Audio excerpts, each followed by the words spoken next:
But his spirit of exploitation is a foreign force, an intoxicant, a miscalculation that surrounds his independence. Life's objectives may be scientifically analysed as threefold: exploitation, renunciation, and dedication. The most common tendency is in those engaged in exploiting other persons, species, or elements for mundane sense enjoyment. They desire to materially elevate themselves in the present environment, and thus they are described as elevationists.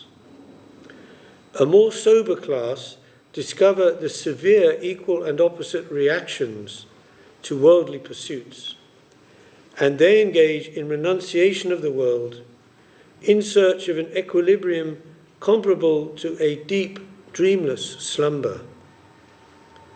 By being unawake to the world, they hope to escape its concomitant reactions and sufferings. Thus, their goal is liberation, and they are known as salvationists or liberationists.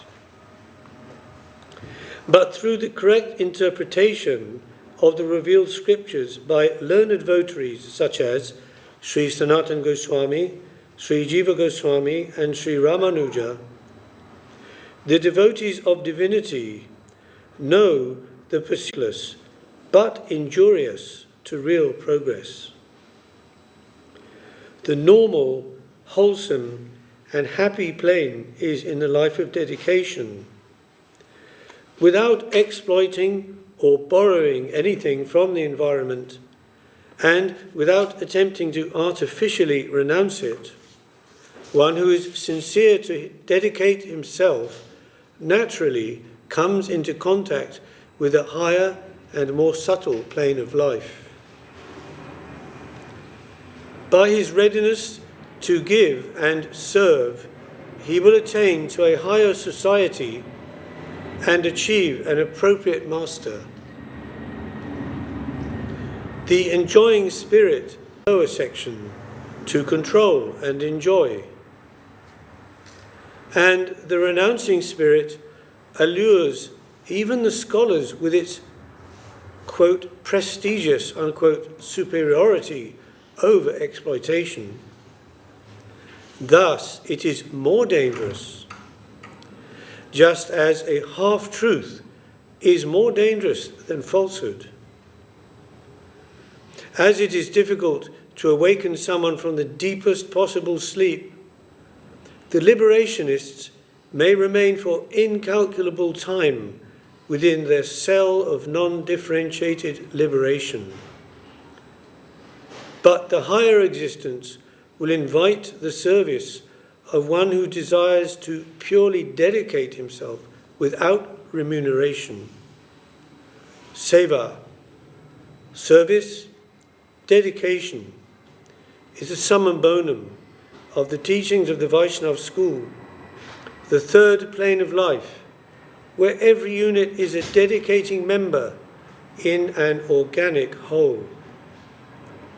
In such a normal adjustment, everyone mutually assists one another in their service to the center, the higher recipient, the highest entity.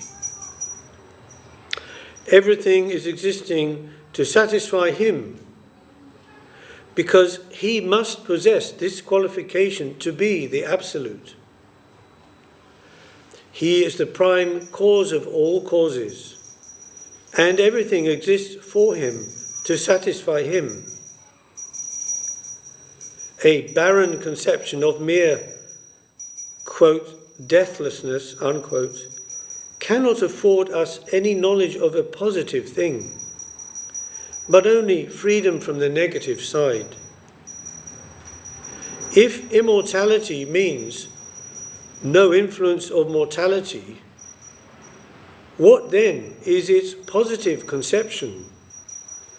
What will be the nature, movement, and progress of that which is immortal? Without this understanding, immortality is only an abstract idea. Because it does not appear to exhibit the symptoms of death, stone would be more immortal than human beings, and conscious entities would be mortal, forever denied immortality. What then is the positive conception of immortality? How are the immortal immortal? What is the positive reality in immortality? How can one become immortal? One must search out his intrinsic location in the universal order. It will not do to attempt to solve only the negative side of life, which is full of suffering, birth, death, infirmity, and disease. Well, that should be old age and disease, because infirmity means disease, right? So birth, death, old age, and disease. We should know that there exists a conception of life worth living for. This positive side has been almost totally neglected in general religious views. The immortality professed by the schools of Buddha and Shankaracharya yields no positive life. Their goals are Mahanirvana and Brahma Sayuja, respectively. The Buddhist theory is that after liberation, nothing remains. They crave absolute extinction of material existence, Prakriti Nirvana. And the Shankarite monist theory of liberation is to lose one's individuality by, quote, becoming one, unquote, with the non-differentiated aspect of the Absolute. That is, they crave extinction in Brahman, Brahma Nirvana. Another place, Guru Maharaj says that the extreme atheist that says it's just nothing after death, just a void. It's not even a void, because if you're saying void, that's something. You're saying a void as opposed to non-void, so it's still something. However you can describe nothing anyway. That's a complete atheist, whereas Buddhists, they do say that the mental system continues. So it's a slightly lighter level, but atheism nonetheless. Otherwise, what is reincarnating? According to Buddhist theory, there's transmigration. The karmic formations in the mental system are having to take form again. It's not very clear, because how can karmic formations exist without a belonging to a person or a soul? But anyway, that's the theory. So we were saying, okay, and the Shankarite monist theory of liberation is to lose one's individuality by becoming one with the non-differentiated aspect of the Absolute. That is, they crave extinction in Brahman, Brahma Nirvana. So Prakriti Nirvana and Brahma Nirvana. So one is, Prakriti Nirvana is complete nothing, nothing, nothing. And Brahma Nirvana is, one with Brahman, the impersonal aspect, Krishna's effulgence. So it's still like a zero, but slightly, you can consider it slightly higher. Like Guru Maharaj one time explained that in the Tatashta region, the marginal plane, when we talk about this, we're using words which are very deficient, of course, because we're talking about things in many dimensions beyond this third dimensional plane of space, time and matter. However, we can think of it as the abscissa, or the marginal plane, the down-facing side, sort of in more of a relation with the material world. That would be Prakriti Nirvana, yes, material extinction, and then the upper-facing side towards the Jyoti, Param Jyoti, light of Krishna, and wanting to merge with that. That's Brahma Nirvana of the the Gyanis or the Shankarites. But effectively, they both are coming to the same point. That's why Lord Chaitanya said the impersonalist teachings of Shankaracharya, Vedashraya Nastikavad, they're actually Nastic, atheistic, but Vedashraya, they apparently are according to the teachings of the Vedas, interpretation of the Vedic teachings. So that is more dangerous than Buddhist, because Buddhist is a downright or direct, not even denial, just not even considering the Vedic teaching about the soul, Atma Paramatma. It's going in another way. Whereas the monistic teaching, impersonal liberation, merging with Brahma, is, saying this is the Vedic teaching. So that's more dangerous. Yes? Are you with me? To confuse people or to mislead people. They say, oh look, it's in the Vedas, Shankaracharya said. So he is saying there is consciousness, yes. In Buddhist there's no eternal consciousness. Consciousness is one of the elements.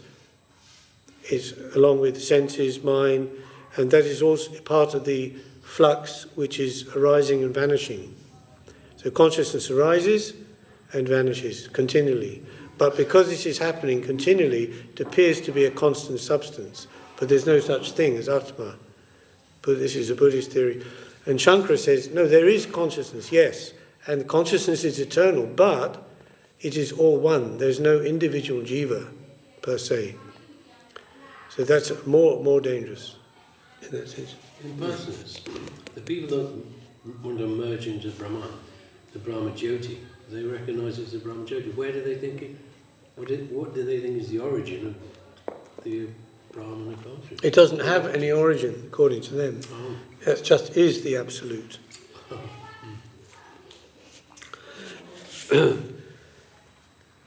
And it is the absolute. It is. Yeah. Yeah. Vedanti tat vidas, those who know the truth. Vedanti tat vidas, jnanam yat tattvam advayam. They know the absolute to be an undivided spiritual reality. But Brahmeti, Paramatmeti, Bhagavan, iti shabdite. It's understood differently by three different transcendentalists, spiritual seekers. Brahman, to the Jnanis, Paramatma to the yogins, and Bhagavan to devotees. Okay, so about this Shankarite monism, they want extinction in Brahman. They postulate that when the triad of seer, seen and seeing, so someone is seeing, there is something which is seen, and there's the seeing itself. So that's called drashta, drishya and darshan, or knower, knowable and knowledge, gyata, gyeya, jnana, culminates at one point.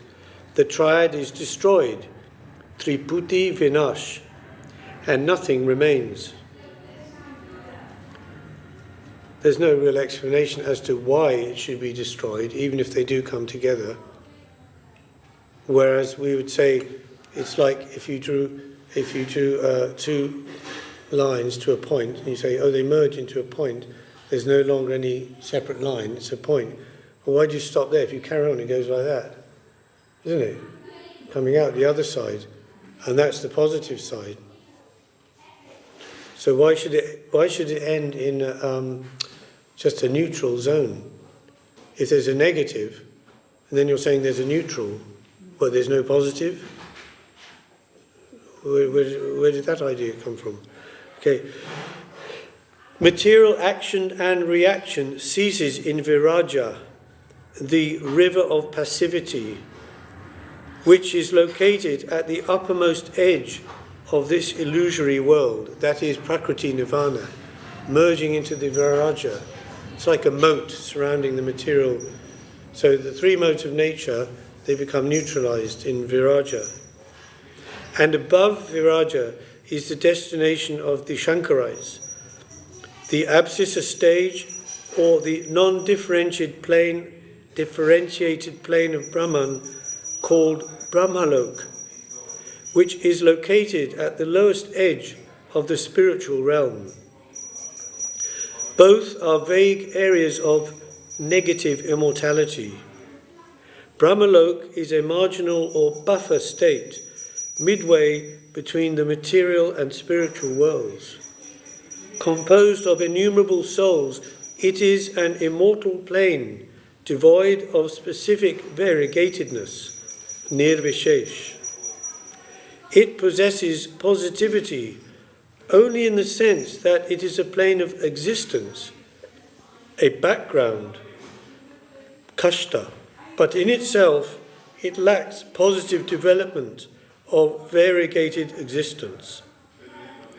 The nature of the background is oneness, and development woven over it necessitates plurality or a differentiated nature. Kala kasthadi rupena parinama pradayani, from Markandeya Purana. So, like the canvas and the painting, So, in the Bhagavad Gita 15:16, mutable kara and immutable akara existences are described, representing the personal and the impersonal, the development and the basis, or differentiated and non-differentiated conceptions of general existence. The mutable is represented by the multitude of embodied living beings, while the immutable aspect is the great expanse of the all-accommodating Absolute, the Brahman.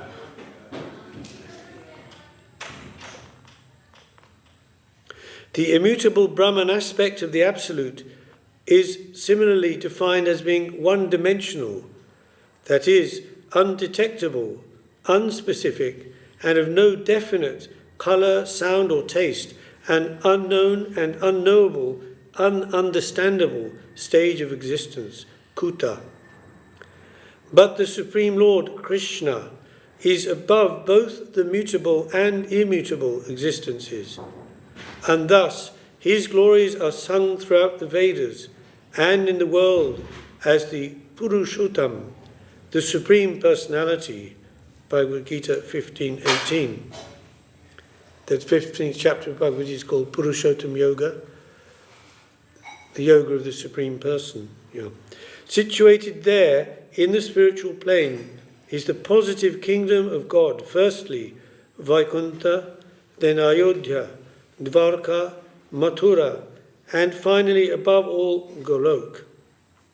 Transcending the vague areas of negative immortality that the impersonalists aspire for, the devotees, the Vaishnavas, dedicate themselves to the life of eternal devotional service to the Supreme Lord of the transcendental realm.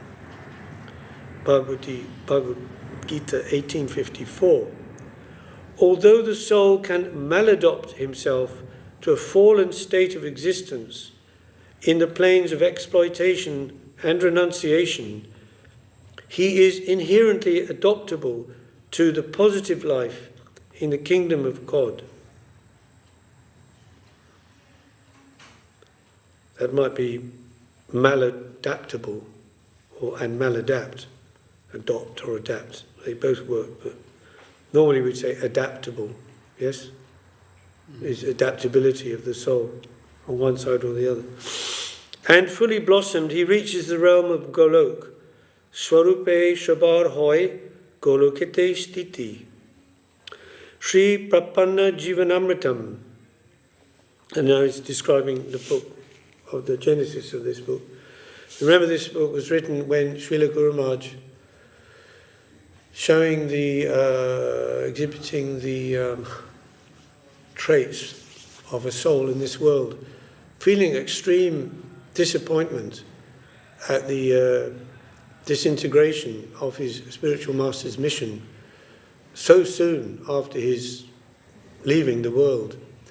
And so he decided to live alone and to be available to those God brothers and friends who would seek him out or would contact him, but otherwise to be living alone and not involve himself in missionary activities any further.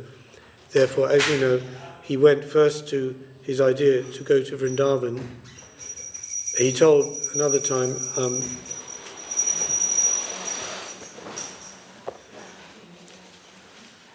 Jai.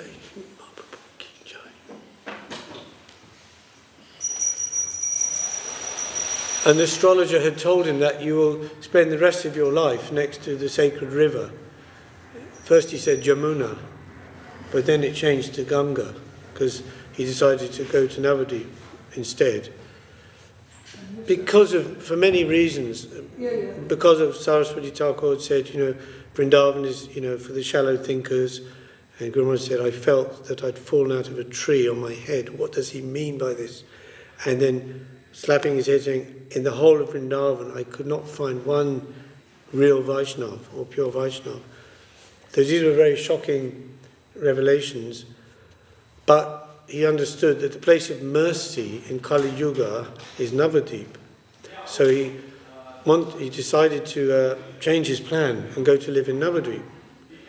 But first he wanted to take permission from Nityananda Prabhu, the protector of the Dham. He went to Ekachakra, to the temple of Nityananda Prabhu, and prayed to the Lord there. Please, by your permission, may I spend my rest of my earthly existence in the Navadvip. And Nityananda Prabhu revealed to him, it is not known whether it was a vision or an auditory locution, but somehow it was clearly and intimately related to him. Oh, you want my mercy to live in Navadvip, but you have so much to give, so much mercy to give, and you're not giving? Like you want to go and live alone and not preach or help others? So then Guru Maharaj said, so then I decided with that revelation, I prayed that I will make a compromise. I will live alone, but I will be available to whoever will come for questioning or interaction on the spiritual topic. So he went to live in Navadvip, and there, living in a small grass hut with Giriraj, chanting Ek Lakh Naam every day, 64 rounds, and offering some food to Giriraj in the evening. And this way he was spending his time. And gradually, as you know, things developed from there. But it was during that period, that time, in that hut, that he was inspired to write this book, Prapaniv Jivanamritam, born from this disappointment that what actually is surrender? What does it mean? What is this, That such a great mission and so many great souls have descended to this world with Saraswati Thakur, and now the whole thing become disintegrated. So with this idea, this inspiration, he began to research in many different places to find the different sayings and verses of devotees on this matter, on this question of surrender, based on the 6 verses of Sharanagati. What is Sharanagati? Bhakti, accepting the favourable, rejecting the unfavourable, embracing the Lord's guardianship, full confidence in the Lord's protection, surrender in humility, and full self-surrender. 6. And they're all related, like fingers on the hand. They're all sort of one, but they have their own individual characteristic also. And of them, Srila Jiva Goswami, when he was commenting on this verse, and he said, actually, not the most important, but the central one, the foundation of them all, is really Gotritve Varanam, which is embracing the Lord's guardianship. See? Because without that, how are you going to have surrender and humility, self-surrender? How are you going to have confidence in the Lord's protection? What is going to inspire you to accept the favourable and reject the unfavourable. So that is the beginning, to embrace the Lord's guardianship, that you are my Lord. I don't belong to myself, I belong to you. So anything I can do or offer or give in service is already you, what's been invested in me by you. I'm only giving back to you what is your property, actually, because nothing belongs to me. So this is the basis and foundation of the Sharanagati. And all these verses, taken from different places, including Ramanuja, he mentioned that already in the foreword, Ramanuja, a great devotee, and so from the South India tradition also, because you probably may know that historically and generally, South India is known as the place of the great acharyas and great devotees.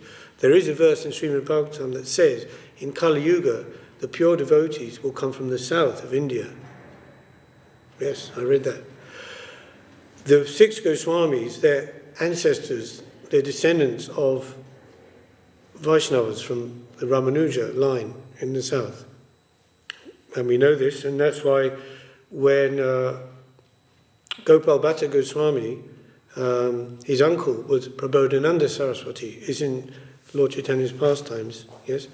When Lord Chaitanya was travelling in South India, he went to his house, and that time Gopal Bhatta was a boy, small boy. They had some relation and some connection. And later on, Prabodhananda Saraswati, he came to Vrindavan, and he became very much aligned with Mahaprabhu and his teachings. And then we also here find out that Prabodhananda Saraswati, a very great soul, because he's very scholarly and also very poetic, that the Gaura Ganadesh Tipika relates that in the Krishna Leela, he is Tunga Vidya.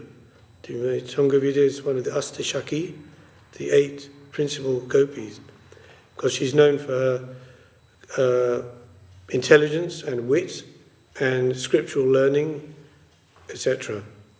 So Prabodhananda Saraswati, uncle of Gopal Bhatta Goswami, and Gopal Bhatta Goswami compiled the Hari Bhakti Vilas, this book which is the textbook for everything about Vaishnav Sadachar, Vaishnav behavior, particularly for Grihastha Vaishnavas, but everyone also. All the rules and regulations of Vaishnav life, living, everything from bathing to food to so many things. Some aspects of it are relative, more relative, i.e. related to Indian culture. For example, it's saying, you shouldn't eat eggplant in a certain season, etc., things like that. But other things are more, have a more general application, like the things we do. That we don't eat with the left hand, right hand, so many things. Right? This is Hari Bhakti Vilas. So they're experts in the Vidhi, you see, in South India. So Sanatana Goswami and Gopal Bhatta Goswami together, they worked on this and produced this Hari Bhakti Vilas. So do you say like they are more concerned with the Vidhi and more like Lakshmi Narayan? Yes, the Lakshmi Narayan worship of Narayan, which because Narayan is, if you see the figure of Narayan, he's standing tall, with 4 arms and so on. But Krishna is very crooked, threefold, Tribhanga, it's called Tribhanga form, 3 bending. So, it's a crooked way. So that's not straight, it's not direct. You do this and this, and you get such and such result. Not exactly like that with Krishna. But yes, the worship of Narayan is there, and Lord Chaitanya, his philosophy, Achinta Bheda Bheda Tattva, which means inconceivable and simultaneous oneness and difference between Krishna and his energies, essentially 2 energies, Maya Shakti and Jeev Shakti.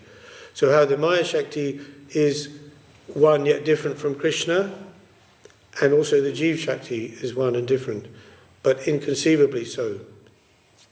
Inconceivable, simultaneous oneness and difference.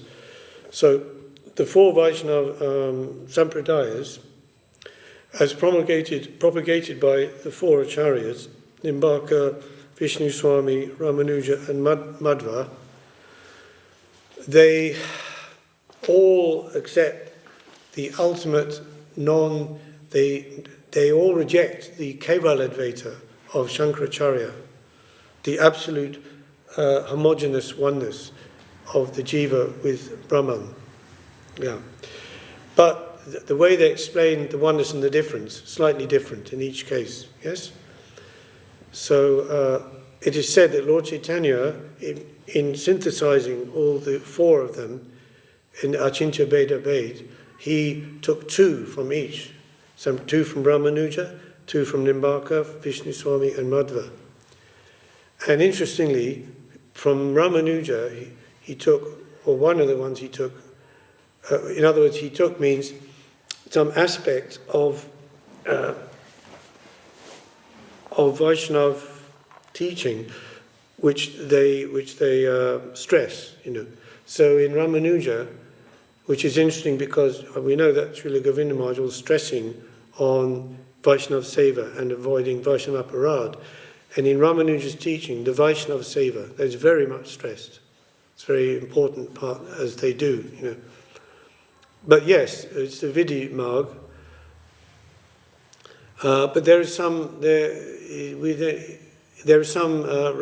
rag possibility there in the higher stages. Some intimacy with the Lord, though always with the awe and reverence is maintained, yes. Okay, so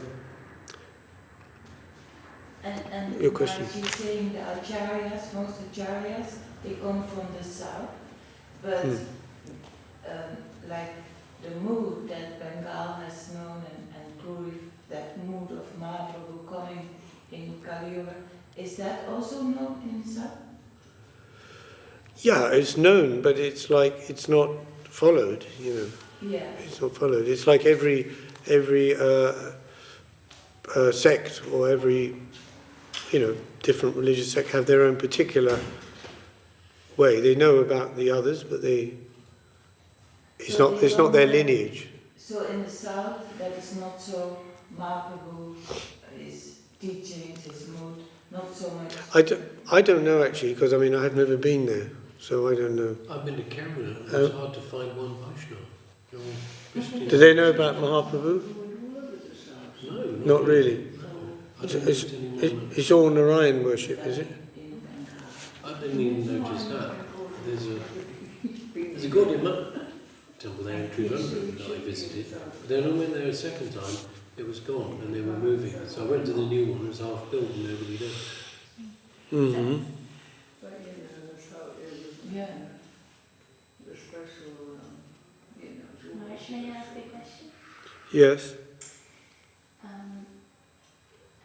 We often hear about these tendencies of exploitation, renunciation, and dedication, and I think we can quite easily just maybe label,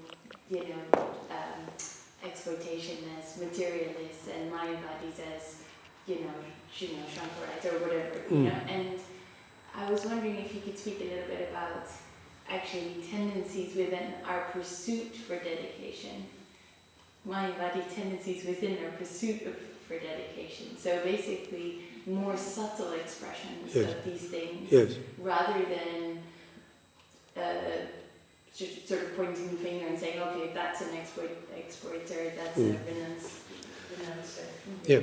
So pure devotional service, as it is, that will give the full result in and of itself. Bhakti, Shuddha Bhakti, doesn't require anything from anywhere.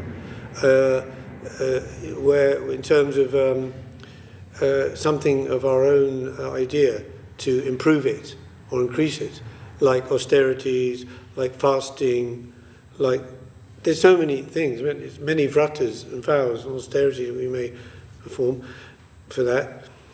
So that is the thing, to have the faith that just by that hearing, chanting, remembering, serving, that in and of itself is complete and sufficient for the prema, for the full result of that. So, but it's understood that, conditioned souls, as we are